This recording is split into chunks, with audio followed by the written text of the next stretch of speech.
ये आप सभी लोग देख रहे हैं मध्य प्रदेश लोक सेवा आयोग समाज कार्य से संबंधित क्लास। और मैं आज आप लोगों के लिए प्रैक्टिस लेकर आया हूँ। हमारे सामने पहला प्रश्न ये है कि प्रारंभिक काल में समाज कल्याण किए जाते थे कुछ व्यक्तियों या समूह के द्वारा हुआ करता था, कि गरीब दीनहीन की सहायता करके किया जाता था, कि मानव जीवन को उच्च कोटि करने के लिए सहायता की जाती थी, या उपरोक्त तो सभी।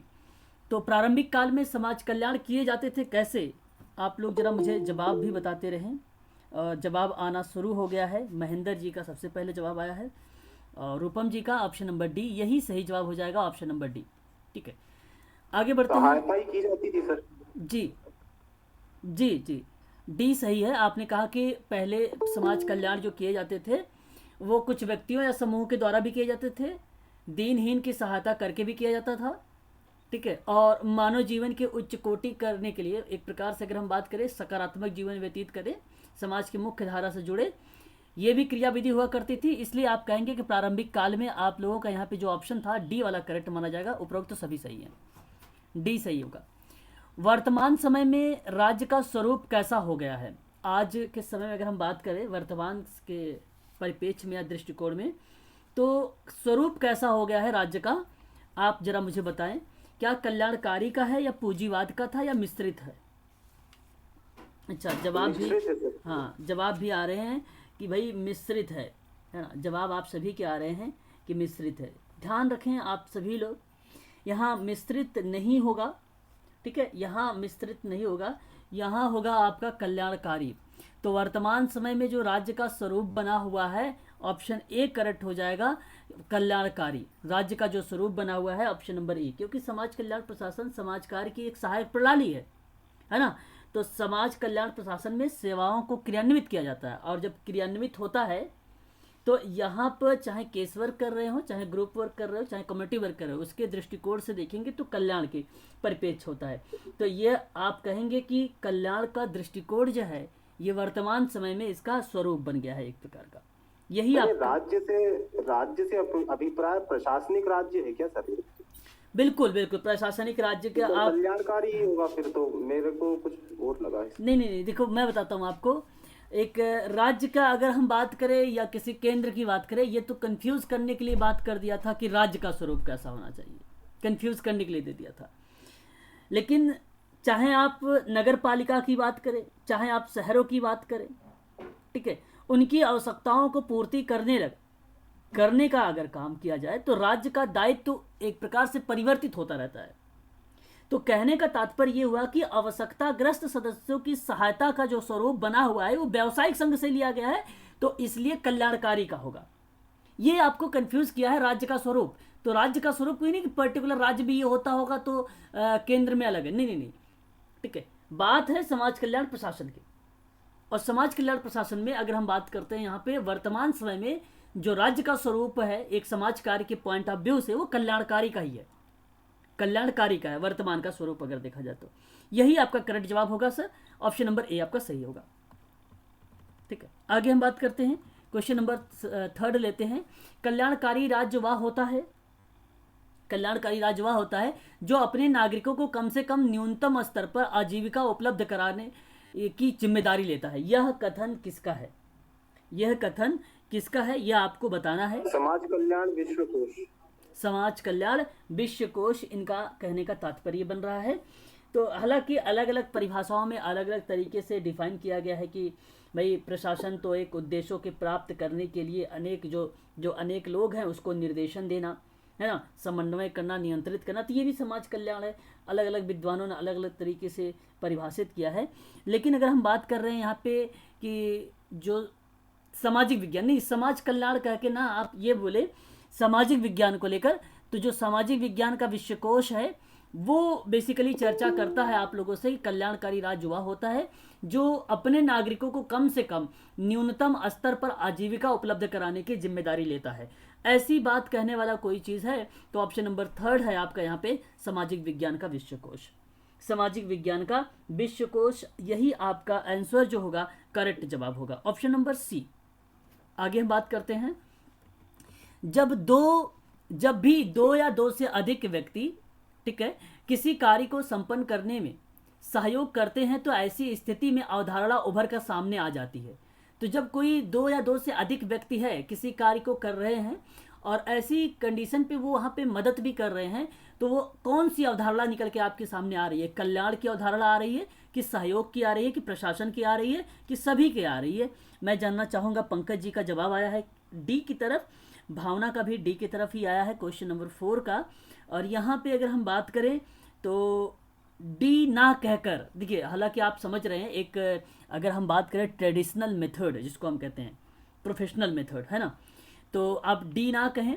जब कभी अगर हम समाज कल्याण एक सोशल वर्कर हैं और हम बात कर रहे हैं सहायक प्रणाली के बारे में, तो सहायक प्रणाली में डी ना कहें, है ना, बात हो रही है सहायक प्रणाली की।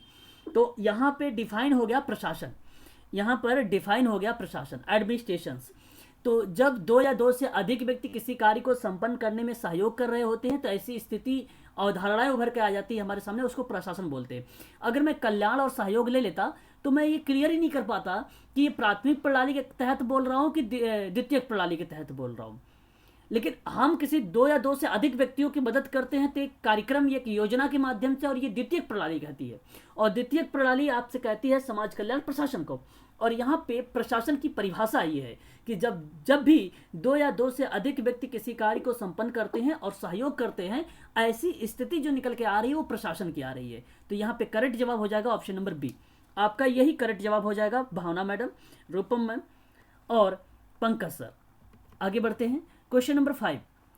क्वेश्चन नंबर 5 कह रहा है कि किस विद्वान का ये कथन है कि प्रशासन की कला लक्ष्यों को प्राप्त करने के लिए अनेक लोगों को निर्देशन, समन्वय और नियंत्रित होता है।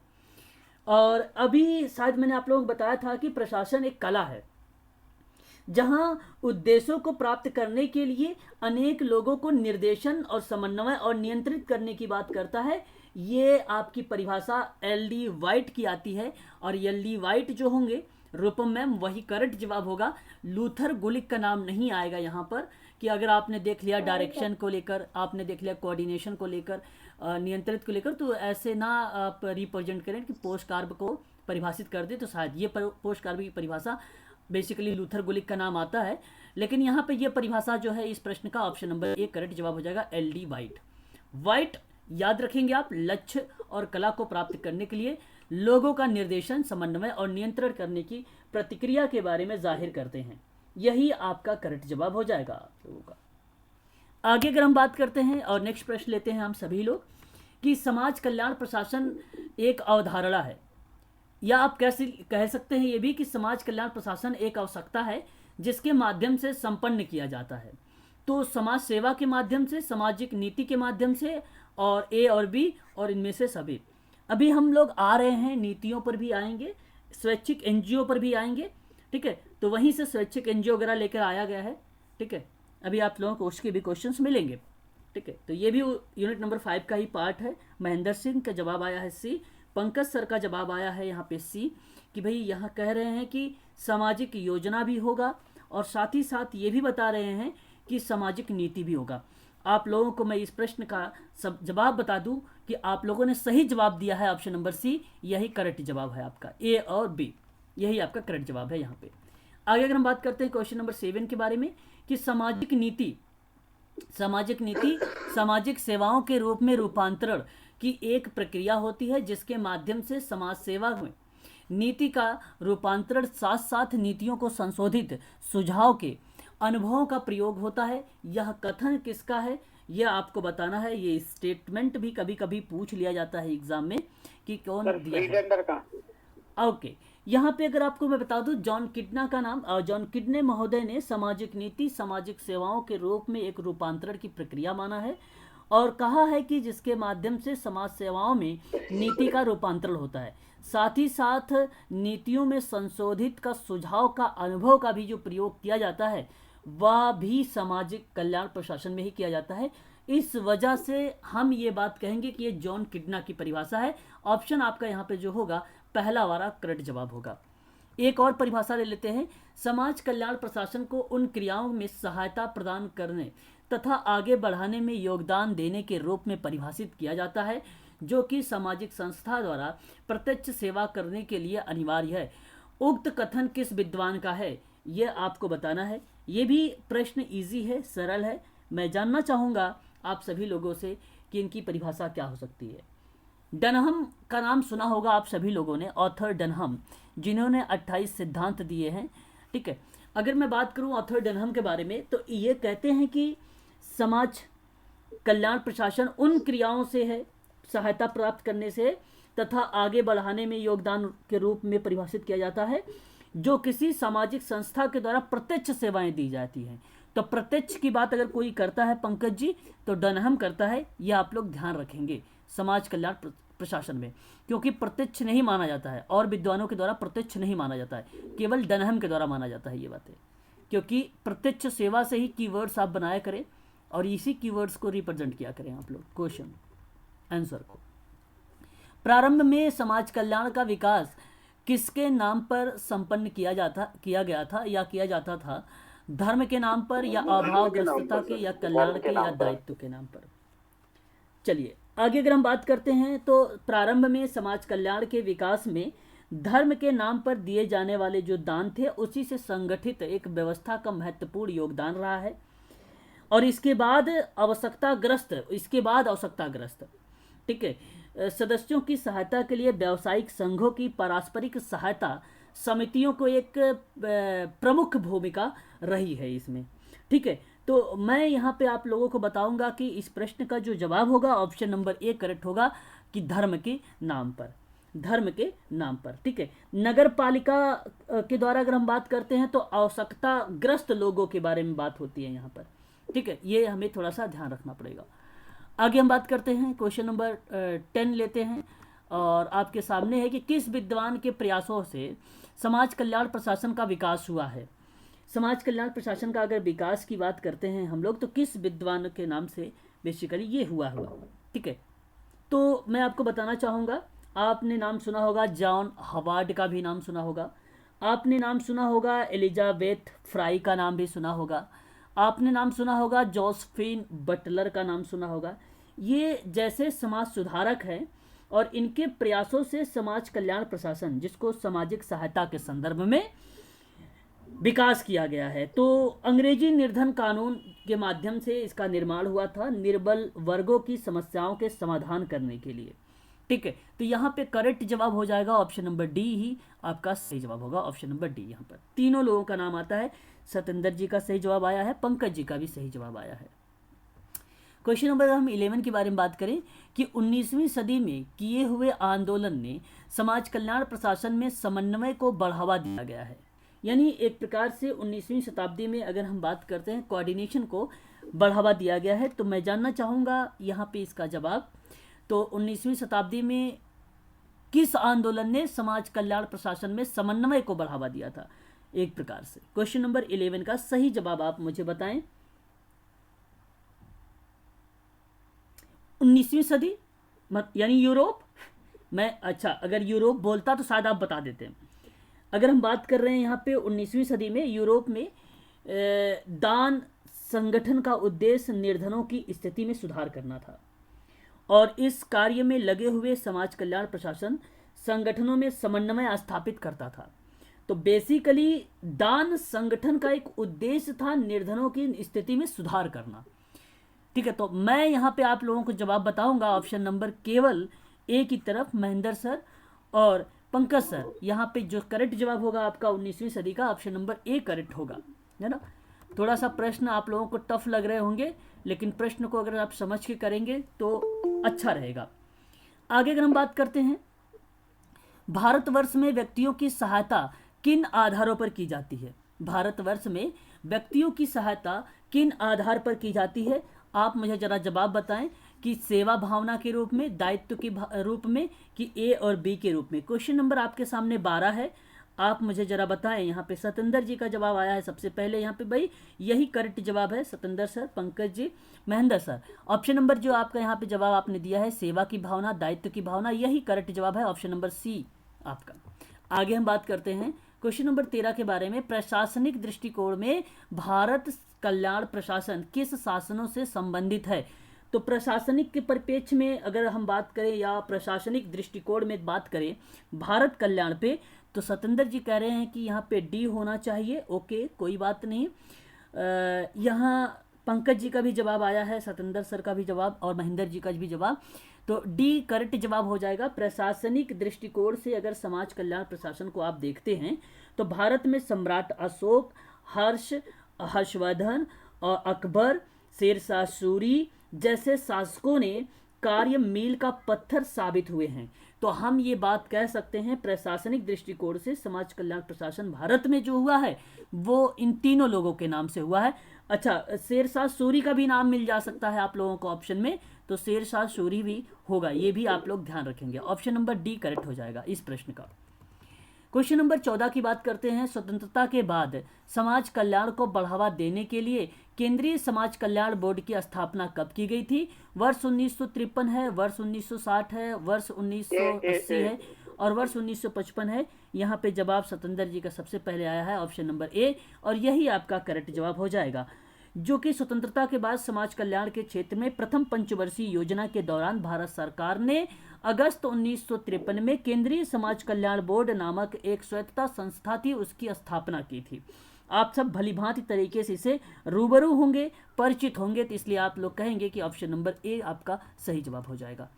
अगस्त 1953 में केंद्रीय समाज कल्याण बोर्ड नामक स्वायत्तता संस्था थी। इसकी स्थापना किस पंचवर्षीय योजना के दौरान हुआ था? अभी अभी शायद मैंने आप लोगों को इसके बारे में बता भी दिया हूँ। मैं आप लोगों से जवाब भी जानना चाहूँगा इस प्रश्न का भी। क्वेश्चन आप लोग मुझे बता रहे हैं कि प्रथम पंचवर्षीय योजना के अकॉर्डिंग, क्योंकि आपको पता है पहली पंचवर्षीय योजना 1951 से लेकर 1956 के बीच में आई थी और 53 में जब इसकी केंद्रीय समाज कल्याण बोर्ड की स्थापना हुई है तो जाहिर सी बात है पहली पंचवर्षीय योजना में आ गई है। तो इसलिए आपका यहाँ पे करेक्ट जवाब हो जाएगा ऑप्शन नंबर ए। बहुत बढ़िया, आप सभी लोग कर रहे हैं। आगे हम बढ़ते हैं। किस प्रधानमंत्री के कार्यकाल में सामाजिक सुरक्षा विभाग की स्थापना विधि मंत्रालय के अंतर्गत हुई थी? तो ये भी प्रश्न आप सभी लोगों के लिए एक इम्पोर्टेंट क्वेश्चन है।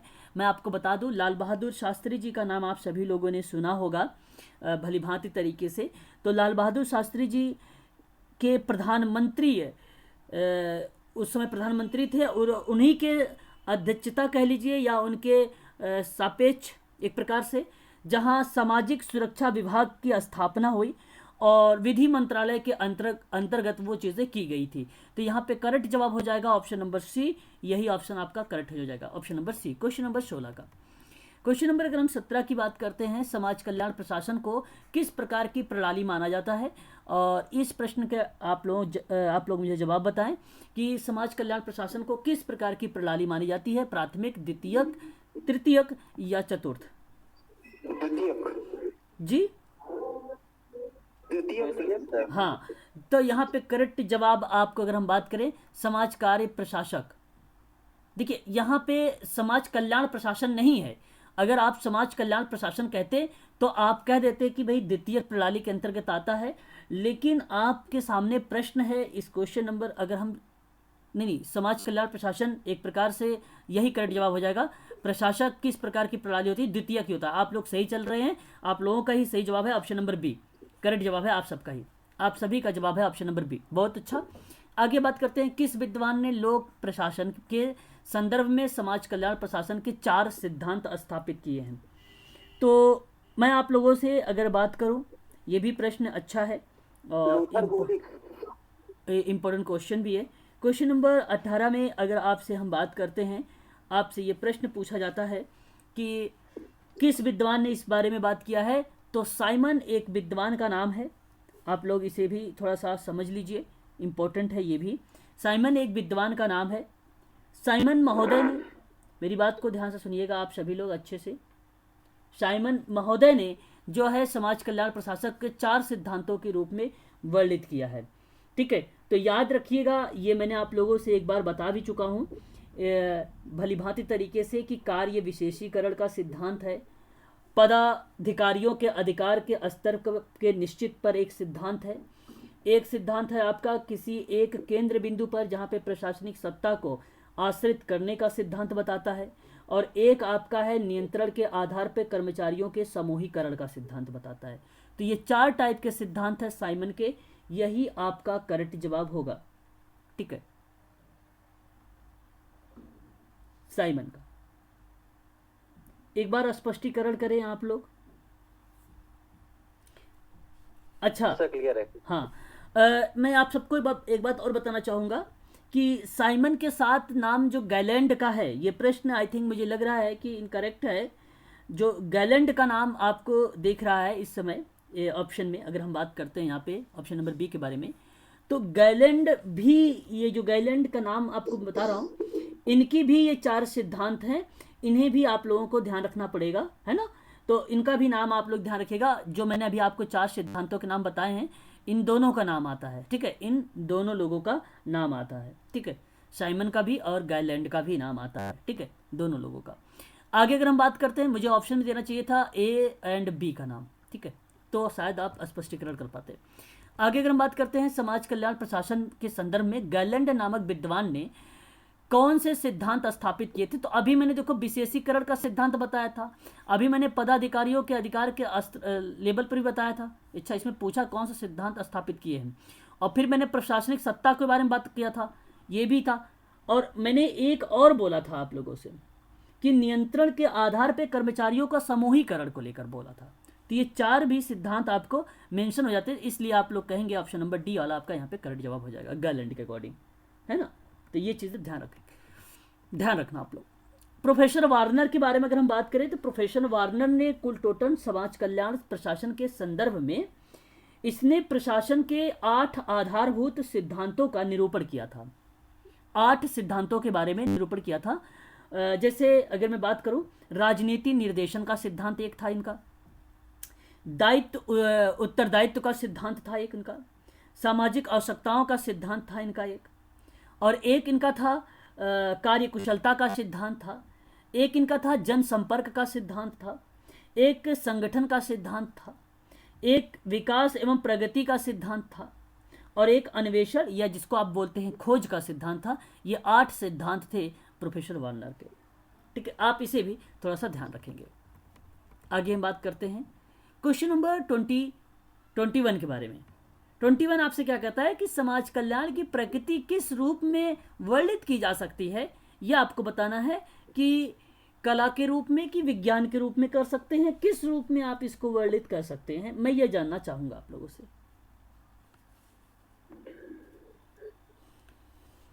क्वेश्चन नंबर 21, कला और विज्ञान दोनों, यहां पे सही जवाब आया है सतेंद्र सर का, महेंद्र सर का, पंकज सर का, ऑप्शन नंबर सी कला और विज्ञान के रूप में होता है, यही करेक्ट जवाब आपने दिया है मुझे, वेरी गुड। आगे हम बात करते हैं क्वेश्चन नंबर 22 के बारे में। परस्पर व्यवहार करने वाले लोगों के वर्ग का नाम संगठन है, और समाज कल्याण के संदर्भ में संगठन की यह परिभाषा किस विद्वान ने दिया है ना। तो ये भी प्रश्न अपने आप में इम्पोर्टेंट है, मैं आपको इसका भी जवाब बताना चाहूँगा। हर्बर्ट साइमन का नाम, हर्बर्ट साइमन का नाम आएगा, और यही आपका करेक्ट जवाब हो जाएगा। ऑप्शन नंबर यहाँ पे अगर हम बात करें बी का। अगर हम बात करते हैं क्वेश्चन नंबर 23 के बारे में कि समाज कल्याण प्रशासन के संगठन के किन प्रकारों का चर्चा की गई है, औपचारिक में या अनौपचारिक संगठन में किया गया है, ये मैं आप लोगों से जानने की कोशिश करूंगा कि आप मुझे बताएं। क्वेश्चन नंबर 23 का जो सही जवाब हो जाएगा, औपचारिक और अनौपचारिक दोनों हो जाएगा। ऑप्शन नंबर सी भी करेक्ट जवाब आया है आप सभी लोगों का। आगे हम बात करते हैं क्वेश्चन नंबर 24 के बारे में कि औपचारिक संगठन के संदर्भ में किस विद्वान ने कहा है कि यह वह संगठन है जिसमें प्रत्येक व्यक्ति के लिए निश्चित कार्य ऐसी व्यवस्था होती है। जैसे कि अभी शायद कल सतेंद्र सर ने या शक्ति सर ने ये पूछा था मेरे से कि सर औपचारिक और अनौपचारिकता में थोड़ा सा अंतर बता दीजिए। मैंने कहा था कि जहाँ पे रूल नियम रेगुलेशंस बनाए गए हैं वो औपचारिक है, और इस प्रश्न में देखिए आपको कहा भी जा रहा है कि प्रत्येक व्यक्ति को यह निश्चित करता है जहाँ पर एक व्यवस्था बनी हो और जिसमें सभी के अधिकार और कार्य का जवाबदेहिता स्पष्ट होती हो। यह स्टेटमेंट जो है एक प्रकार की परिभाषा को रिप्रेजेंट करती है, और ये परिभाषा लुई एलन के द्वारा दी गई थी, इसलिए आप कहेंगे कि ये औपचारिक संगठन होता है। अगर आपको कह दिया जाता है इसके जगह पे भाई कोई निश्चित कार्य नहीं अनिश्चित कार्य बताया जा रहा है, तो आप तुरंत समझ जाते हैं कि यह अनौपचारिक है, यह अनौपचारिक हो जाता। फिर आगे अगर हम बात करते हैं शायद अनौपचारिक के लक्षण, अब आप समझ जाएंगे यहाँ पे क्वेश्चन नंबर 25 में निम्नलिखित में से कौन सा अनौपचारिक संगठन के लक्षण हैं। तो लक्षण पूछा है, अब आप मुझे अगर बताएं तो आप क्लियर हो जाएगा आप लोगों। जैसे यह संगठन जानबूझकर बनाया जाता है, पहली बात तो तय है, ये सही है, और यह पूर्ण रूप से अवैयक्तिक होता है, और यहाँ पे संगठन में श्रम का विभाजन भी संभव होता है। और ये उपरोक्त सभी, इस क्वेश्चन का अगर हम बात करते हैं 25 का, तो डी वाला सही जवाब हो जाएगा, ऑप्शन नंबर डी आपका यहाँ पे। ठीक है, यही आपका अनौपचारिक संगठन हो जाएगा। शक्ति सर का भी जवाब आ गया, वेरी गुड। चलिए आगे हम बात कर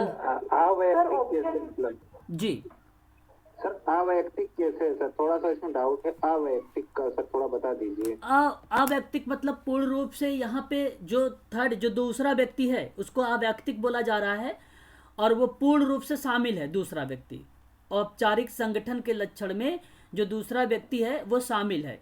और औपचारिक संगठन के जो लक्षण बताए जा रहे हैं कि जो दूसरा व्यक्ति है वो अवैयक्तिक के रूप में है, और जानबूझकर बनाया जाएगा वो संगठन। और उस संगठन में अगर हम बात करते हैं तो औपचारिक संगठन जो है श्रम का विभाजन जो है वो संभव होगा।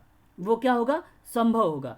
तो आपको यहाँ पे अवैयक्तिक रिप्रेजेंट करता है थर्ड पर्सन को, है ना। अवैयक्तिक किसको रिप्रेजेंट करेगा? जैसे कि श्रम का जो विभाजन है, तो ये तो सर अच्छा सर, ठीक ओके सर। मैं थोड़ा औपचारिक अनौपचारिक में कंफ्यूज हो गया था सर। ओके, कोई बात नहीं।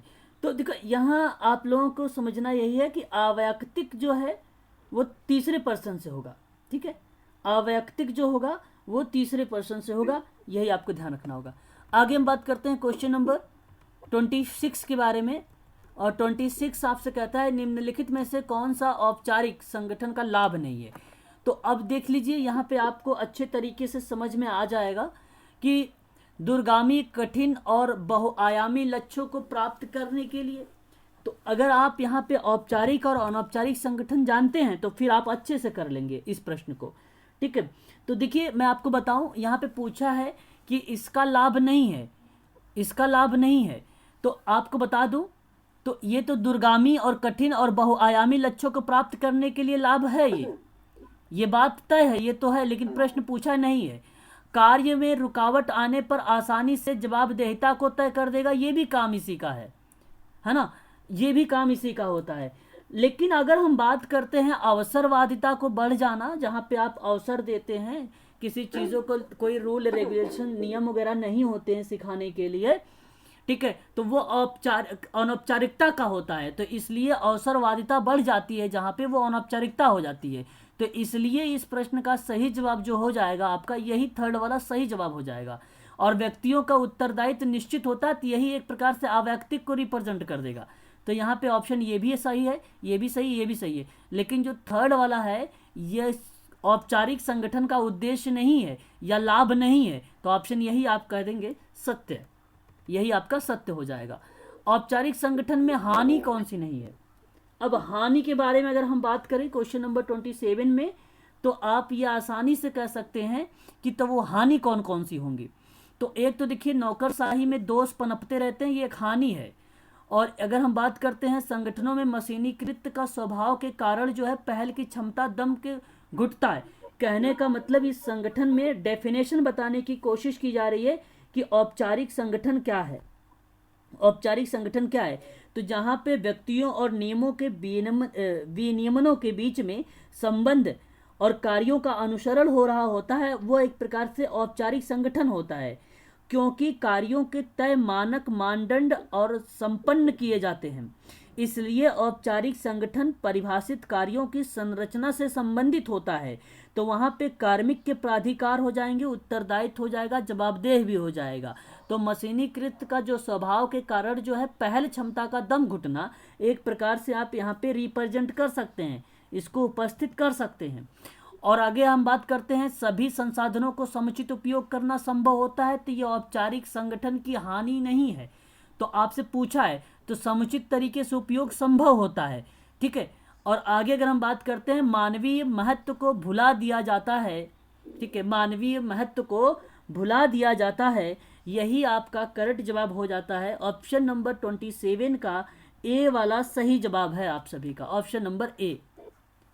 आगे अगर हम बात करते हैं क्वेश्चन नंबर 28 जी, देखिए, अच्छा एक बार दोबारा से रिपीट करें जी।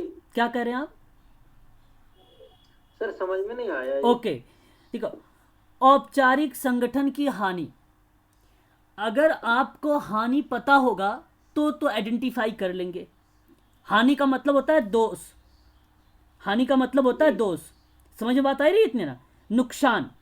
जैसे अगर हम बात करें औपचारिक संगठन में, एक बात सिंपल शब्दों में समझना, सिंपल शब्दों में, यांत्रिक रूप से काम किया जा रहा है, अगर यांत्रिक रूप समझ रहे होंगे आप लोग, जहां कर्मचारियों की शक्ति समाप्त होने लगती है, और यह समाप्त हो रही है मशीनीकृत से, स्वभाव से, कारण से। अगर हम बात करें पहल शक्ति का दम घुटना, एक प्रकार से ये पे जो है अनेक नवीन सुअवसर से जो है लोग वंचित हो जा रहे हैं। आजकल आप देख भी रहे होंगे कि ज़्यादा से ज़्यादा मशीनें काम कर रही हैं, व्यक्ति कहाँ काम कर रहे हैं? मशीनें का, कंप्यूटर भाई क्या है, 10 लोगों का काम आज कर रहा है अकेले, तो 10 लोग बेरोजगार हुए कि नहीं हुए? तो एक प्रकार से औपचारिक संगठन की हानियां नहीं है, तो ये तो हानि हो जाएगी। आंसर क्या है इसमें? Option number A. आंसर क्या है सर? आंसर ए अभी बता रहा हूं सर, आपको। आंसर डी है इसका। सर डी है, ओके, डी है सर इसका। कि सभी संसाधनों को समुचित उपयोग संभव मान ले इस क्वेश्चन को ये सर चेंज कर देते हैं कि औपचारिक संगठन की कौन सी हानियां है, ये इसका अपन क्वेश्चन मान लेते हैं कि ये क्वेश्चन है, औपचारिक संगठन की हानि है तो कौन सी है? मानवीय महत्व को भुला दिया जाता है तो ये भी है। Okay okay okay, very good very good. हाँ देखिए यहाँ पे ठीक ठीक ठीक, इसमें डी वाला क्लियर रहेगा कि डी कौन सी हानि नहीं है, तो ये तो लाभ है, डी वाला तो लाभ है। ठीक ठीक, ये आंसर है। ठीक, यहाँ पे एक बार सुन लीजिए आप सभी लोग, यहाँ पे ऑप्शन का जो आंसर हो जाएगा क्वेश्चन नंबर 27 का, ये डी वाला हो जाएगा। समझने की कोशिश करिएगा, अच्छा जवाब आपने दिया। तो आपको तो यहाँ पे समझ में आ गया होगा कि जो मशीनीकृत वाला है। अगर हम बात करते हैं जैसे व्यक्तिगत संबंधों को, तो व्यक्तिगत संबंध जो होते हैं ये भी समाप्त होता है। हम बात करते हैं नौकरशाही, नौकरशाही में दोष पनपते हैं, ठीक है, तो ये भी एक प्रकार से अगर हम बात करते हैं तो नौकरशाही के दोष उत्पन्न होने लगते हैं प्रबंधन एवं अधीनस्थ के मन मुटाव होने से, तो इसलिए एक बार ये भी हो जाएगा आपका, ठीक है। अधिकारों का दुरुपयोग किया जाए तो भी हानि हो जाएगी, समन्वय एवं सहयोग का अगर अभाव हो जाएगा तो भी हो जाएगा, ठीक है। लेकिन अगर संसाधनों का समुचित तरीके से अगर आप उपयोग करते हैं, संभव उपयोग करते हैं, तो यही आपका है, ये हानि में नहीं होगा। ये प्रश्न पूछा था हानि का कि हानि नहीं है, इसमें से पूछा था हानि नहीं है, तो यही हानि नहीं है, ये तो लाभ है एक प्रकार से, ये एक प्रकार से लाभ है, इसलिए आपका जवाब हो जाएगा ऑप्शन नंबर डी वाला। ठीक है ना, समझ गए आप लोग? जी सर। हाँ, वेरी गुड। आगे बात करते हैं क्वेश्चन नंबर 28। आप बताइए जरा कि किस विद्वान ने इस बात को कहा है कि व्यक्तिगत संगठन सामाजिक संबंधों का ऐसा जाल है।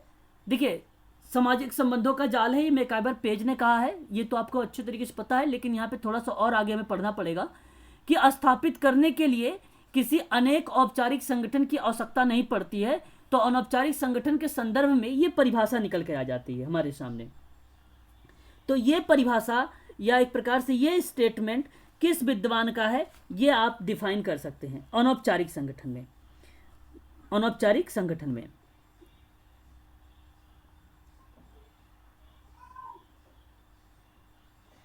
तो Sir Kurt Davis. Okay, question number अगर हम बात करते हैं 28 का, तो ये किथ डेविड का नाम आएगा, किथ डेविड का नाम आएगा। यही ऑप्शन आपका सही है कि इन्होंने परिभाषित किया है कि व्यक्तिगत और सामाजिक संबंधों का ऐसा जाल है जहां पे औपचारिक संगठन की आवश्यकता नहीं पड़ती है, यह बात इन्होंने कहा है। अब औपचारिक संगठन की कुछ विशेषताएं देखेंगे, है ना। अब इनकी विशेषताएं क्या क्या हो सकती हैं, जैसे स्वतः उत्पन्न होती है कि मान्यता सभी सदस्य आसानी से स्वीकारते हैं, इसका कोई कानूनी आधार नहीं होता है कि उपरोक्त सभी होगा। विशेषता देखिए, स्वतः उत्पन्न होती है, बात ठीक है। हाँ, ऐसे संगठन सदस्य आपसी मेल जोल के एक समूह के रूप में आते हैं।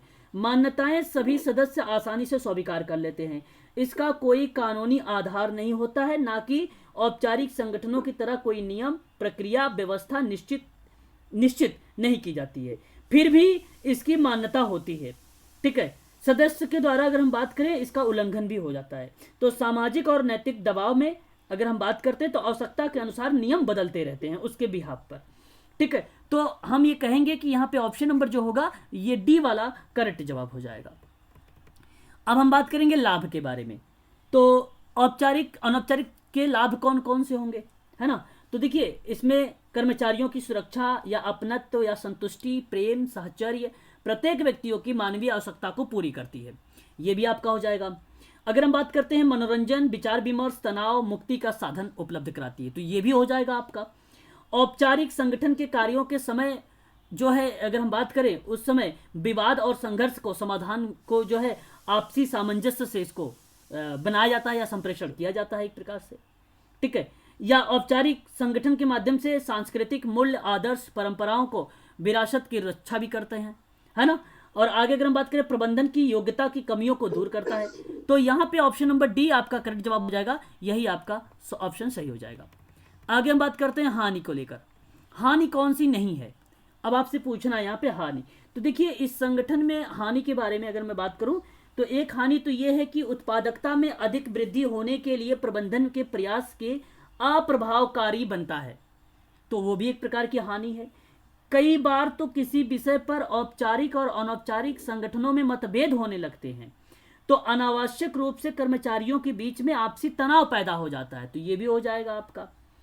और कभी कभी इस प्रक्रिया में रचनात्मक होते हुए भी कभी कभी अधूरी और मिथ्या सूचनाओं के आधार पर अफवाह को जन्म देने लगती है, तो इसलिए आपका ऑप्शन ये भी माना जाएगा, है ना। हाँ, तो यहां अगर हम बात करें ऑप्शन नंबर 31 का सुरक्षा और अपनत्व की भावना का प्रसार करना, यही आपका करेक्ट जवाब हो जाएगा, ऑप्शन नंबर डी वाला। ऑप्शन नंबर डी आपका ये करेक्ट जवाब हो जाएगा। आगे बढ़ते हैं हम लोग अब क्वेश्चन नंबर 32। समाज कल्याण अभिकरण को एक ऐसा अभिकरण होता है जहां कितने पदों में अनुक्रम किया जाता है। तो यहां अगर हम बात करते हैं समाज कल्याण अभिकरण, अभिकरण का मतलब आप लोग समझ रहे होंगे एजेंसियों से संबंधित होगा, है ना, एजेंसियों से संबंधित होगा। तो ऐसे में अगर हम बात करें तो इसका सही जवाब जो होगा 2 टाइप का होता है अभिकरण। कितने टाइप का बन जाएगा यहाँ पर, 2 टाइप का बन जाएगा, है ना। तो ये आपको ध्यान रखना पड़ेगा। एक आपका बन जाता है अभिकरण में, एक जो है सोसाइटी के अकॉर्डिंग कर सकते हैं, एक आप कर सकते हैं ट्रस्ट के अकॉर्डिंग, एक आप ट्रस्ट के अकॉर्डिंग कर सकते हैं। तो ये 2 टाइप के आपके अभिकरण या एजेंसिया के रूप में हम इसको देख सकते हैं। और जिस संगठन में एक से अधिक लोग मिलकर सभी मानवीय क्रियाकलाप करते हैं तो उसे हम क्या कहेंगे। जिस, अब यहाँ पे प्रश्न को समझने की आप लोगों की आवश्यकता है, और बताएं जरा मुझे कि जब भी कभी एक से अधिक लोग मिलकर किसी मानवीय क्रियाकलाप के बारे में अगर चर्चा परिचर्चा करते हैं तो वो किस चीज को रिप्रेजेंट करता है। सर सोसाइटी लग रहा है, कहलाता है ना, सोसाइटी। वेरी गुड, यही आपका सही जवाब हो जाएगा, ऑप्शन नंबर आपका बी करेक्ट जवाब हो जाएगा, ठीक है। तो जिनमें उद्देश्य की प्राप्ति के लिए 2 पदों का एक पदानुक्रम के रूप में व्यवस्थित कर लिया जाता है, श्रम विभाजन का या विशिष्टीकरण का रूप में, जहां पे आप लाभ के रूप में देखते हैं तो एक ट्रस्ट के रूप में देख लेते हैं, एक एजेंसी के रूप में देख लेते हैं। ठीक उसी प्रकार से ये सोसाइटी भी वही बात कह रही है कि एक से अधिक लोगों के समुदाय को हम कहते हैं सोसाइटी या समाज, जिसमें सभी व्यक्ति मानवीय क्रियाकलाप करते रहते हैं। इसलिए मानवीय समाज मानवीय अंतःक्रिया की एक प्रणाली है और सोसाइटी भी कल्याण अभिकरण का एक रूप है, और जिसके माध्यम से समाज के सामूहिक हितों की पूर्ति की जाती है, यही सोसाइटी होती है। तो ऑप्शन नंबर आपका बी करेक्ट हो जाएगा। निम्नलिखित में से सोसाइटी के कार्य कौन से हो सकते हैं। ये भी प्रश्न बहुत सरल है, आप कर लेंगे आसानी से। सोसाइटी से अब आ गया है आप लोगों के लिए प्रश्न, भलीभांति तरीके से आप सब परिचित होंगे ऐसे प्रश्नों से। तो यहाँ पे अगर हम बात करें, डी बता रहे हैं आप कि संगठन में जो संगठन के द्वारा उद्देशित लक्ष्यों को प्राप्ति के लिए प्राथमिक अध्ययन होना, ये भी हो जाएगा। संगठनात्मक लक्ष्यों की प्राप्ति के लिए किसी काम का सही लोग, ये भी एक प्रकार का कार्य बन जाएगा। प्राधिकार मतलब अथॉरिटी होता है, और इनके द्वारा सोसाइटी के पंजीकरण को सुनिश्चित करना, ये भी हो जाएगा। ऑप्शन आपका यहाँ पे करेक्ट हो जाएगा डी वाला, ऑप्शन आपका करेक्ट हो जाएगा डी वाला। ट्रस्ट एक कानूनी अवधारणा है जिसको पंजीकृत किया गया है। देखो ट्रस्ट एक कानूनी अवधारणा है, ट्रस्ट एक कानूनी अवधारणा है। मैंने शायद कल आप लोगों से इसके बारे में परिचर्चा किया था। तो 1860 के अंतर्गत आएगा इसको पंजीकृत करने के दौरान, ठीक है। ऑप्शन नंबर आपका ए करेक्ट जवाब हो जाएगा, है ना। तो ये ध्यान रखना है कि भारतीय समाज पंजीकरण अधिनियम 1860 के तहत भारत में लागू एक्ट के तहत किसी भी साहित्य, वैज्ञानिक, धर्मार्थ उद्देश्य से जुड़े किसी भी 7 या उससे अधिक लोगों का एसोसिएशन से ज्ञापन या उसके माध्यम से सोसाइटी बनाई जाती है। एक प्रकार से सोसाइटी बनाई जाती है। ट्रस्ट 82 का नहीं सर, ट्रस्ट 82 का थोड़ा सा ऐसा याद आ रहा है। देखो मैं बताता हूँ, ट्रस्ट 82 1882 मेरी बात सुनिए आप लोग। धर्मार्थ कार्यों को करने के लिए अपनी संपत्ति या आय की किसी भी संगठन के माध्यम से संचालित करने को हम ट्रस्ट कहते हैं। और ट्रस्ट एक कानूनी अवधारणा है। ट्रस्ट एक कानूनी अवधारणा है जिसको हम 1860 के अंतर्गत पंजीकृत करते हैं, जिसको हम 1860 के अकॉर्डिंग पंजीकृत करते हैं। ट्रस्ट में व्यक्तिगत और सामूहिक रूप से पैसे जो होते पैसे लगाकर जरूरतमंदों को, गरीबों की सहायता की जाती है। तो इसलिए आप लोग को 1882 नहीं लगाना है, यहाँ पे 1860 लगाना है, क्योंकि कानूनी अवधारणा है ये। और कानूनी अवधारणा के अंतर्गत क्यों मैं बोल रहा हूँ, क्योंकि धर्मार्थ कार्यों के लिए ये जुड़ा हुआ भी है। तो इसलिए आप लोग यहाँ पे ऐसे प्रश्नों का जवाब 1882 ना दें तो सही रहेगा, आप लोग 1860 दें, वही सही रहेगा आपका। ठीक है,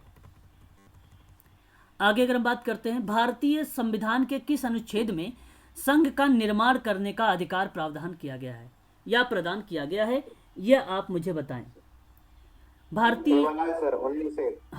भारतीय नागरिकों को संघ निर्माण करने का अधिकार प्रदान करता है 19 का 1। और संयुक्त राष्ट्र की शब्दावली में इसे स्वैच्छिक संगठन को गैर सरकारी कहा जाता है। ठीक है, तो ऑप्शन नंबर आपका यहाँ पे करेक्ट हो जाएगा ए। क्वेश्चन नंबर अगर हम बात करते हैं यहाँ पर कि भारत में जो है, भारत के संविधान के अनुच्छेद 19 का 1 नागरिकों को डैश करने का अधिकार प्रदान है, संघ का, विधि का, सरकार का या संपत्ति का।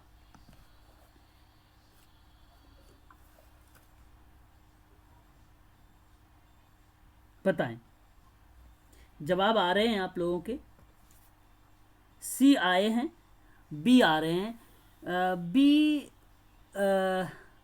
सरकार का विरोध नहीं। 19 का 1 अभी आपने ऊपर ही देखा है, इस प्रश्न में देख लीजिए, यहाँ पे 19 का 1 लगाया होगा संघ का निर्माण, और यही प्रश्न पूछा है अनुच्छेद 19 का 1 में नागरिकों का डैश में, तो ऑप्शन नंबर सी करेक्ट हो जाएगा यहाँ पे अभिषेक सर।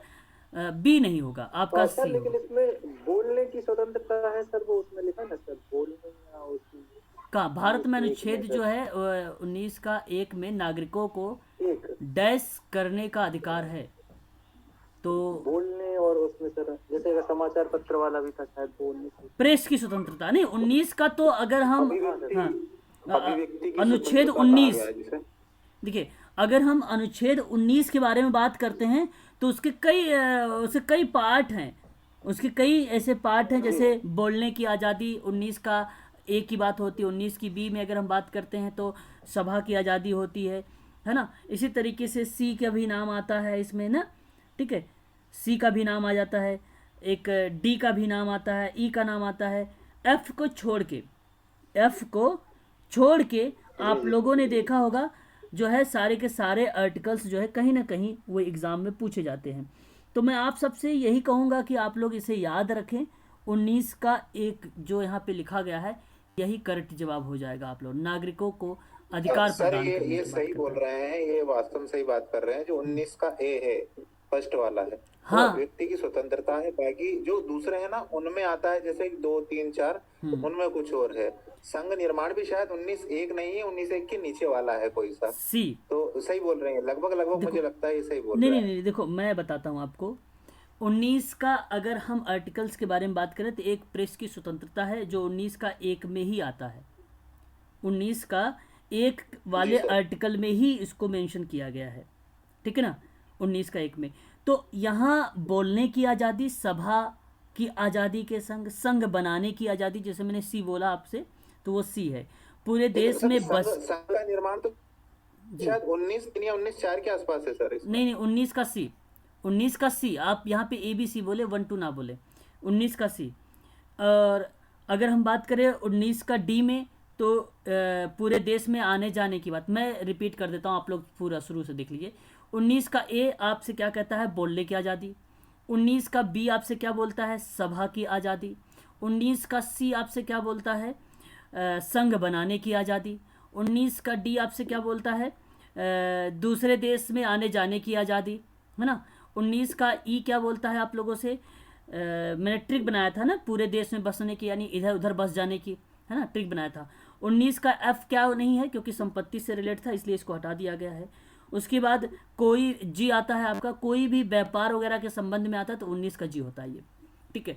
लेकिन यहाँ पे अगर हम बात करें, कहीं मैंने आपसे 19 का थर्ड ऐसा नहीं लिखा है, आपसे अगर कहीं यहाँ पे 19 का थर्ड ऐसा नहीं लिखा है, तो ऐसे अगर प्रश्न आएंगे तो ये 19 का एक को ही रिप्रेजेंट करेगा। क्वेश्चन में सर क्वेश्चन में गलती, क्वेश्चन में 19 का एक है, मतलब ये 19 का ए मांग रहा है, ए वाला। हाँ 19 का ए, ये जो बोल रहा है कि 19 का ए में क्या लिखा हुआ है, क्वेश्चन तो यही बोल रहा है। क्वेश्चन तो 19 का ए तो अभिव्यक्ति की स्वतंत्रता, तो बी वाला सही होना चाहिए।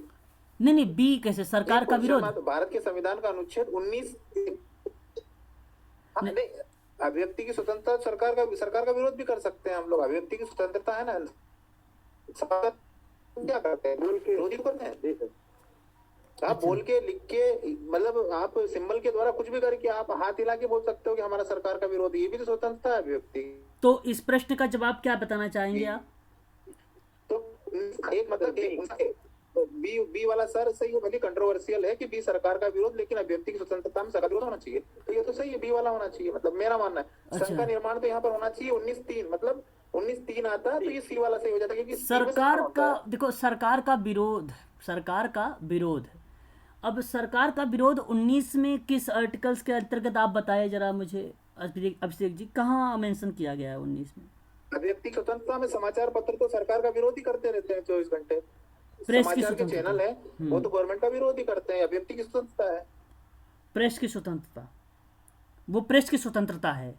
मतलब ये नहीं कह रहे हैं कि ये डायरेक्टली मतलब एक ही होगा कि सरकार का विरोध ही करना है। मतलब अभिव्यक्ति की स्वतंत्रता में सरकार का विरोध एक छोटा पार्ट है, और भी कई सारे ऐसे कारण है जिसमें अपन अभिव्यक्ति की स्वतंत्रता कर सकते हैं, जैसे कि नहीं अभी बोलना या किसी को अपने विचार रखना जरूरी नहीं सरकार के विरोध करें, लेकिन नहीं बिल्कुल आप समझ सकते हैं बात, मैं समझ रहा हूँ कि विचार और अभिव्यक्ति की स्वतंत्रता की बात कर, आप उसी की बात कर रहे हैं ना, शायद विचार और अभिव्यक्ति की स्वतंत्रता की बात कर रहे हैं। आई थिंक कि यहाँ पे हम कहते हैं कि ये आपका सही है, लेकिन विचार और अभिव्यक्ति की स्वतंत्रता में अगर हम बात करते हैं सरकार के विरोध के परिप्रेक्ष्य में, दृष्टिकोण में, तो ये पॉइंट नहीं सुटेबल लगेगा उसके लिए।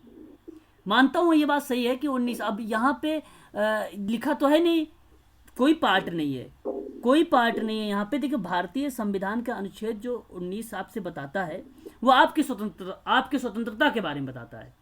तो आप थोड़ी ना, आपका स्वतंत्रता केवल संघ का निर्माण में दिख रहा है और आपका सरकार के विरोध में ही है, आपका वो नहीं है। तो इसलिए आप उधर ना जाएं, मेरे हिसाब से तो आपको नहीं जाना चाहिए, लेकिन ये आपका गलत जवाब हो जाएगा। बाकी आप अगर कह रहे हैं तो आप लोग थोड़ा सा देखना, चर्चा कर लेंगे, अच्छी बात है, अच्छी बात है। या तो क्वेश्चन की धारा गलत लिखी, अनुच्छेद गलत लिखा है क्वेश्चन में, हाँ। या फिर आंसर में थोड़ा सा नहीं, आंसर अगर हम बात करें तो यहाँ पे सी है, ये हो सकता है कि आंसर सी है। और आंसर सी मैं इसलिए कह रहा हूँ सही है क्योंकि आर्टिकल अगर 19 नहीं लिखता, अगर यहाँ पे एक और लिखता, जैसे अगर मैं कह देता निवास का स्वतंत्रता लिख देता ऑप्शन नंबर बी पे, तो फिर क्वेश्चन गलत होता, फिर क्वेश्चन अस्पष्टीकरण होता क्वेश्चन अगर यहाँ पे, क्योंकि 19 का तो एक भी इसमें मैच नहीं किया। मेरा कहने का मतलब ये था कि 19 से मैच करवाना था आपको, एक समझाने का मतलब ये था कि 19 से आप एक मैच करें। एक तो है ही नहीं, बात सही है, ये बात तो मैं सहमत हूँ आप लोगों से, एक है ही नहीं संघ का नहीं, ये तो सी है, या आप थर्ड मान लीजिए, चलो मैं थर्ड आप ही बात मानता हूँ, ये थर्ड है। जो है 19-1 लिख के इस क्वेश्चन को उलझा दिया है। हाँ 19-1 लिखकर, हाँ क्वेश्चन उलझा दिया गया है। अगर अपन सर इसमें अपन अगर एम लक्ष्मीकांत का अगर उठा के अगर 19C का इसमें डाल देंगे, क्वेश्चन कैंसिल हो जाएगा 100%, पीएससी से वो डिलीट हो जाएगा, क्योंकि क्लियर 19-1 दिया है, मतलब आपको बोलने की आजादी है, तो ये मतलब लक्ष्मीकांत का रेफरेंस डालेंगे और ये क्वेश्चन डिलीट हो जाएगा। अच्छा, एम लक्ष्मीकांत जो छठा संस्करण की बात कर रहे हैं आप, किसके अकॉर्डिंग बात कर रहे हैं? जैसे आप एम लक्ष्मीकांत की क्या, हाँ सर, एम लक्ष्मीकांत छठा संस्करण अभी जो आया है, उसमें ये बातें कही गई है कि विचार और अभिव्यक्ति का स्वतंत्रता के बारे में 19(1) बोलता है। हाँ सर, विचार अभिव्यक्ति तो 19(1) ही बोलता है। फर्स्ट वाला तो विचार अभिव्यक्ति है ना, वो तो सर सबको पता है। हाँ चलिए 19C सर, संघ निर्माण 19C। अगर 19 का फर्स्ट की जगह थर्ड कर देता ना, 19 थर्ड, तो अपन फिर C वाला मान लेते। हालांकि आप भी सही बोल रहे हैं, लेकिन ये क्वेश्चन केंद्रीय हो। चलिए कोई बात नहीं, अच्छा इसको छोड़ दीजिए आप लोग, ज़्यादा समय हो जाएगा हम लोगों का। लेकिन मैं इतना कहूँगा, जैसे इन्होंने कहा अभी कि एक विचार एवं अभिव्यक्ति की स्वतंत्रता होती है, एक अस्त्र शस्त्र रहित शांतिपूर्वक सम्मेलन की स्वतंत्रता होती है 19 का बी यानी सेकंड। 19 का 3 संघ निर्माण की स्वतंत्रता होती है। 19 की 4 भ्रमण की स्वतंत्रता होती है। 19 का 5 निवास की स्वतंत्रता होती है। 19 का 6 नहीं है, 6 के बजाय हम उसको हालांकि 6 में रखते हैं, उसको कैंसिल कर दिया गया है। F पहले था शांति वाला, अब इसलिए हम उसको 6 मान लेते हैं कि अब ये आ गया 6 के स्थान पे, लेकिन उसको हम कहेंगे G के अकॉर्डिंग, व्यवसाय की स्वतंत्रता। ठीक है, तो ये चीज़ें हैं। चलिए अच्छी बात है, आप लोगों ने डिबेट किया, चर्चा किया, तो इससे आपको अब ये प्रश्न हमेशा के लिए याद हो गया होगा कि 19 का जो है अगर यहाँ पे थर्ड होता तभी होता, वरना ये क्योंकि हाँ यहाँ पे आप सही कह रहे थे। 19(1) के अंदर ABCD है सर जी, 19(1) के अंदर ABCD। जी जी जी जी, इसी बात से मैं कह रहा था। क्वेश्चन बिल्कुल सही है सर, क्वेश्चन बिल्कुल सही है। 19(1) के हिसाब से सी आंसर ही मैच कर रहा है सर। जी वही मैं समझाने की कोशिश कर रहा था, लेकिन यहाँ पे एग्जैक्ट हाँ नहीं सब समझ गए। ऊपर भी सर वो 19(1) ही लिखा हुआ है, संघ निर्माण 19(1) के अंतर्गत ही आता है। यदि ABCD वो बोलता तो फिर हम ये कंट्रोवर्सी क्रिएट करते। हाँ बिल्कुल राइट। अगर ABCD बोलता तो फिर यहाँ पे आपका लिखा होता, जैसे मैंने कहा ना कि भ्रमण का, बोलने की आजादी, ऐसी कुछ लिखा होता जरूर ऑप्शन में वहाँ पे, अगर इस तरीके की बात आप जो कर रहे थे। चलो अच्छी, कोई बात नहीं, लेकिन अच्छा लगा, आप सभी लोगों को भी अच्छा लगा होगा, है ना। इसी तरीके से हम लोग अध्ययन करेंगे। चलिए आगे बढ़ते हैं, एक और क्वेश्चन ले लेते हैं। क्वेश्चन नंबर 38 है, स्वैच्छिक संगठन में व्यक्तियों का वह समूह जो बिना राज्य नियंत्रण के स्वैच्छिक सदस्यता के आधार पर अपने सदस्यों के सामान्य हितों को प्रोत्साहन देने हेतु संगठित किया जाता है, स्वयंसेवी संगठन के संदर्भ में यह कथन किस विद्वान का है। क्वेश्चन नंबर 38 का यहाँ पे करेक्ट जवाब हो जाएगा आपका डेविड एल सिल्स का। तो डेविड एल सिल्स ने यह स्वैच्छिक संगठन के बारे में अपनी परिभाषा इस तरीके से बताई थी कि व्यक्तियों का समूह है जो बिना राज्य के नियंत्रण के स्वैच्छिक सदस्यत्व के आधार पर अपने सदस्यों के सामान्य हितों को प्रोत्साहन देने की और या संगठित करने की बात करता है। वह नाम आता है डेविड एल सिल्स का नाम, यही आपका करेक्ट जवाब हो जाएगा। और निम्नलिखित में से स्वैच्छिक संगठन की विशेषता कौन कौन सी हैं, जैसे मैंने बताया था राज्य की स्वायत्तता को लेकर, अवैतनिक न्यायिक बोर्ड को लेकर, फिर मैंने पंजीकरण और गैर पंजीकरण की बात किया था, निश्चित लक्ष्य और उद्देश्य के कार्यक्रम को लेकर बात किया था, है ना। यहाँ पे अगर हम बात करते हैं तो ऑप्शन आप डी देखें तो यही आपका सही जवाब हो जाएगा, option number D. Option number D आपका करेक्ट जवाब हो जाएगा। स्वयंसेवी संस्था, स्वयंसेवी संस्था के कितने प्रकार हैं बताएं। सर दो। ओके, यहाँ आप लोग जवाब दे रहे हैं कि 2 टाइप के होते हैं। चलिए 4 टाइप की होती है ना। 4 टाइप के कौन कौन से, जैसे कोई एक एग्जांपल मुझे बताएं। देखो यहाँ पे कहने का तात्पर्य जी 3 टाइप सर। हाँ वही तो, सोसाइटी, ट्रस्ट और कंपनी। अच्छा, आप इन चीजों को लेकर, नया रजिस्ट्रेशन हो गया कंपनी, चलो कोई नहीं, नहीं आप गलत सोच रहे हैं। यहाँ एक प्रकार से मैं आप सभी से बताना चाहूँगा कि ये एक प्रकार से रिप्रेजेंट कर रहा है कि एक तो श्रम का विभाजन से रिप्रेजेंट कर रहा है, दूसरा विशिष्टीकरण के लाभ को उठाने की बात कर रहा है। स्वयंसेवी संस्था, स्वयंसेवी संस्था के बारे में अगर मैं बात कर रहा हूँ आप लोगों से, तो ये 2 टाइप के जो आपके सामने दिखाई दे रहे हैं, ये इन चीज़ों के बारे में बात कर रहा है संस्था के बारे में, कि एक आपका होगा श्रम विभाजन को और एक विशिष्टीकरण को, इन दोनों के बारे में चर्चा कर रहा है यहाँ पे स्वयंसेवी संस्था। ठीक है, और स्वयंसेवी संस्था के अंतर्गत जो रजिस्टर्ड होने की प्रतिक्रिया है, शायद आप उनको कह रहे हैं कि सोसाइटी एक्ट एक हो जाएगा, एक राष्ट्रीय न्यास हो जाएगा और एक कंपनी अधिनियम हो जाएगा। इस तरीके से आप ना सोचें। इस संस्था के कुछ टाइप बनाए गए, तो ये 2 ही टाइप के बताए गए थे। एक सरकारी भी आप सोच सकते हो, एक आप गैर सरकारी सोच सकते हो। तो स्वयं सेवी संस्थाएं दो टाइप के हो सकती हैं यहाँ पे, है ना। तो यही आपका करेक्ट जवाब हो जाएगा। ठीक है, आगे बात करते हैं। निम्नलिखित में से कौन सी कल्याण अभिकरण की चुनौतियां हैं? कल्याण अभिकरण की चुनौतियां हैं। चुनौतियों में अगर हम बात करते हैं हम सभी लोग, तो कानूनी औपचारिकता का अभाव मिलता है, तो ये भी एक चुनौती ही है। जन सहयोग का अगर हम बात करें प्राप्त होना, ये भी एक प्रकार की चुनौती ही है। और संसाधनों, ठीक है, संसाधनों तथा जनशक्ति को उपलब्धता भी चुनौती ही है। विभागों जैसी अगर हम बात करें, विभाग जैसी बुराइयां उत्पन्न होना, ये भी चुनौती है। वर्तमान समय में स्वैच्छिक संगठनों में सरकारी विभाग मंत्रालय से अनुदान प्राप्त होने लगा है, और इस स्थिति में सरकारी विभाग के नियंत्रण के जो कार्य करने लगे हैं, जिसमें उनकी स्वतंत्र रूप से कार्य करने की भूमिका धीरे धीरे सीमित होती जा रही है, और इसमें भी उसी प्रकार की बुराइयां जो हैं उत्पन्न होने लगी हैं। तो इसलिए विभागों जैसी बुराइयां भी देखने को मिल जाती हैं। और अनैतिक साधनों का उपयोग अनुदान प्राप्त करने के लिए विभिन्न स्वयंसेवी संगठन से प्रतिस्पर्धा होने लगती है। तो अनुदान प्राप्त करने के लिए अनैतिक साधनों का भी प्रयोग करने लगते हैं। तो स्वैच्छिक संगठनों को इस प्रकार की भूमिका एक प्रकार का भ्रष्टाचार को जन्म दे देती है। तो ये भी एक प्रकार की कल्याण अभिकरण की चुनौतियां हो जाती हैं। ठीक है, अनुदान राशि का दुरुपयोग करना, ये भी चुनौती ही है।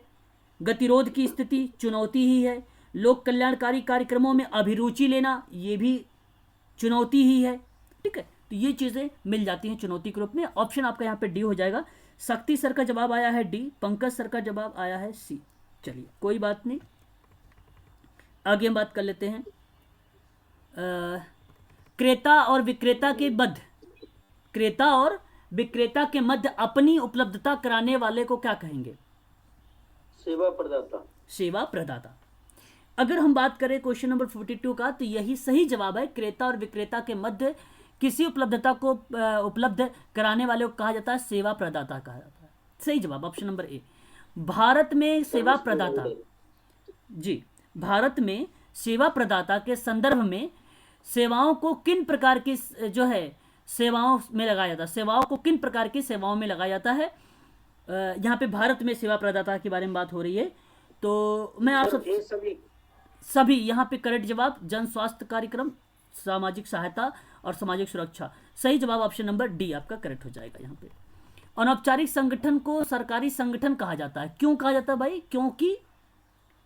क्योंकि अगर हम बात करते हैं प्रत्येक कार्मिकों को प्राधिकार, उत्तरदायित्व और जवाबदेहिता होती है। इसी वजह से औपचारिक संगठन को सरकारी संगठन भी कहा जाता है। इसलिए ऑप्शन नंबर आपका यहाँ पे बी वाला सही माना जाएगा केवल। ठीक है, यहाँ पे ए गलत है, यहाँ पर ए गलत हो जाएगा। ठीक है, ए आपका यहाँ पे गलत हो जाएगा। आगे बात कर लेते हैं। निम्नलिखित में से कौन सा सम्मिलित नहीं किया गया है? कौन सा सम्मिलित नहीं किया गया है ये आपको बताना है। आप मुझे बताएं इसका सही जवाब।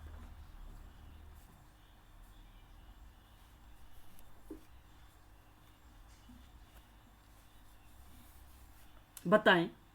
क्वेश्चन नंबर 45 का जवाब पंकज जी का डी आया है, शक्ति सर का सी आया है क्वेश्चन नंबर 45 का। और 45 का यही सी करेक्ट होगा। दिल्ली नगर निगम अधिनियम फिर कब लाया गया था? कौन बताएगा मुझे? जरा बताएं एक बार मुझे।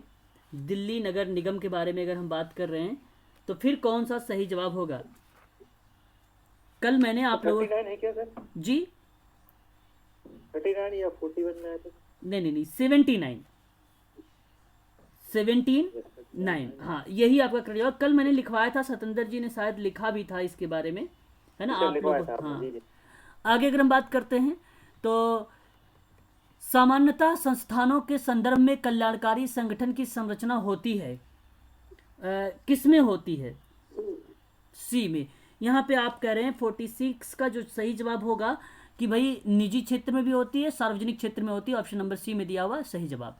सरकारी संस्थाएं कितने स्तर पर कार्य करती है? जो सरकारी संस्थाएं होती हैं वो कितने स्तर पर काम करती हैं? सरकारी इंस्टीट्यूट जो होते हैं, संगठन भी कह सकते हैं आप लोग, है ना, कितने स्तर पर काम करती हैं? एक, अच्छा एक, सभी स्थानीय। अच्छा, यहाँ पे अगर हम बात करेंगे 47 का, तो सही जवाब डी होगा। राज्य स्तर पर भी काम करेगी और स्थानीय स्तर पर भी काम करेगी, केंद्रीय स्तर पर भी काम करेगी। ऑप्शन नंबर डी करेक्ट हो जाएगा यहाँ पर। शक्ति सर का सही जवाब ऑप्शन नंबर डी। आगे हम बात करते हैं ग्रामीण स्थानीय प्राधिकारियों या प्राधिकारणों से स्थानीय शासन कितने स्तर पर कार्य करती है। यहाँ पे ग्रामीण के हम लेवल पर बात कर रहे हैं अब, है ना, तो इसके बारे में थोड़ा सा जानेंगे। हाँ, 48 का अगर हम बात कर रहे हैं यहाँ पे कि ग्रामीण है तो ग्राम पंचायत भी हो जाएगा, जिला पंचायत भी हो जाएगा, पंचायती समिति भी हो जाएगी। तो यहाँ पर ऑप्शन नंबर अगर हम बात कर रहे हैं डी की तरफ, तो यही करेक्ट जवाब हो जाएगा ऑप्शन नंबर डी आप लोगों का। बहुत बढ़िया। आगे बात करते हैं निम्नलिखित कथनों पर विचार करिए आप जरा सा, ठीक है, आप लोग थोड़ा सा विचार करें। प्रश्न आपसे सामने ये है, आजकल ये प्रश्न काफ़ी पूछे जा रहे हैं, यूजीसी में काफ़ी प्रश्न ऐसे ही पूछे गए थे, है ना। तो थोड़ा सा विचार करें कि राज्य के समाज में राज्य ही समाज में केवल काम नहीं करता, बल्कि बहुत सारे संगठन हैं जिन्हें स्वैच्छिक संगठन कहा जाता है, जो समाज कल्याण के लिए कार्य करते हैं। क्वेश्चन नंबर 49 का क्या आप इस जवाब से सहमत हैं? बताएं, इस जवाब से सहमत? हाँ, ठीक है, ओके कर दे फिर। और भारतीय संविधान के अनुच्छेद 19 का 1, देखिए अब 19 का 1 है तो आपको 19 ही सोच लीजिए, या तो 19 का 3 भी सोच लीजिए, बात सिमिलर ही होगी, जिसमें भारतीय नागरिकों को संघ निर्माण के लिए अधिकार प्रोवाइड करता है। तो ये भी ठीक है। स्वैच्छिक संगठन के मतलब जो होता है वो स्वयंसेवी के उस संगठन से है जो किसी लक्ष्य की पूर्ति के लिए निर्मित किया जाता है, ठीक है। तो इसलिए आपका ये भी करेक्ट जवाब हो जाएगा।